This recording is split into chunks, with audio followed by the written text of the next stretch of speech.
అఖిలాండ కోటి బ్రహ్మాండ నాయకుడు శ్రీ వెంకటేశ్వర స్వామి చిలుకూరులో వెలిసినటువంటి స్వామి.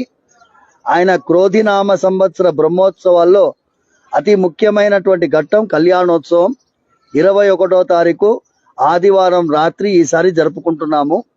ఈ కళ్యాణోత్సవంలో వైభవం ఏంటి అంటే, ఎవరికైనా వివాహం ఆలస్యం అవుతున్నా, ఆ అమ్మాయిలు కానీ అబ్బాయిలు కానీ ఎంత ప్రయత్నం చేసినా వివాహం కుదరటం లేదని చెప్పి చాలా మంది భక్తులు ప్రార్థిస్తున్నారు. వాళ్ళందరికీ ఒక ఆహ్వానం. ఈ కళ్యాణోత్సవంలో మీరందరూ పాల్గొంటే ఆ కళ్యాణోత్సవ భాగంగా ప్రసాదంగా మీ అందరికీ శీఘ్రమేవ వివాహ ప్రాప్తి జరుగుతుంది, అన్యోన్యమైనటువంటి దాంపత్యం సిద్ధిస్తుంది. కాబట్టి 21వ తారీఖు రాత్రి 10 గంటల సమయంలో చిలుకూరులో చేరుకోవాలి.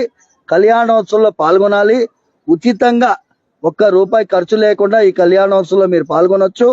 భగవంతుడి అపారమైన అనుగ్రహానికి గురి కావచ్చు. భగవంతుడికి అనుగ్రహం వల్ల శీఘ్రమేవ వివాహ ప్రాప్తి అవుతుందని భక్తులందరికీ కూడా తెలియజేస్తున్నాం. సర్వే జనా సుఖినో భవంతు, సమస్త సన్మంగళాని భవంతు.